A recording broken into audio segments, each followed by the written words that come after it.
Welcome to A1 TV Telugu news. నేను భువన. Details చూద్దాం. మెదక్ జిల్లా సమీకృత కలెక్టర్ కార్యాలయంలో గ్రామ పంచాయతీ సమగ్ర అభివృద్ధి ప్రణాళిక జీపీడీపీపై సర్పంచులు పంచాయతీ కార్యదర్శులకు శిక్షణ నిర్వహించారు. జిల్లా కలెక్టర్ ప్రతిమా సింగ్ మాట్లాడుతూ అభివృద్ధి పనులను పూర్తి చేసి ప్రజలకు అందుబాటులోకి తీసుకురావాలని సూచించారు. గ్రామ వనరులతో ఆదాయం పెంచుకోవడం, పారిశుధ్యంపై ప్రత్యేక దృష్టి పెట్టడం, మహిళా సంఘాల భవనాల నిర్మాణాన్ని వేగవంతం చేయాలని ఆదేశించారు. 3 సంవత్సరాల అభివృద్ధి ప్రణాళికలను సమర్థంగా అమలు చేయాలని పిలుపునిచ్చారు.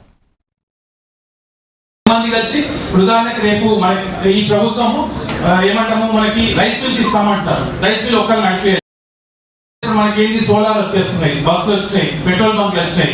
ఒక గ్రూప్ యాక్టివిటీ చేయడానికి మీరు మీ గ్రామంలో ఏం రిసోర్సెస్ యూజ్ చేసుకొని గ్రూప్ యాక్టివిటీ చేస్తారు అనేది ఒకటి మనం మహిళా భవన్ ఉందా లేదా, ఇవన్నీ గ్రామ పంచాయతీ సంబంధించిన ఇన్ఫ్రాస్ట్రక్చర్ కానీ, గ్రూప్లకు సంబంధించింది కానీ, స్టూడెంట్స్ సంబంధించి 18-17 డిపార్ట్మెంట్లకు సంబంధించిన ఇన్ఫర్మేషన్ అది ఒక రోజు 2 రోజులు మనకు దాని వీలుని బట్టి మనము సెక్రటరీ గారు మనము కలిసి ఒక ప్రొఫైల్ తయారు చేసుకోవాలి.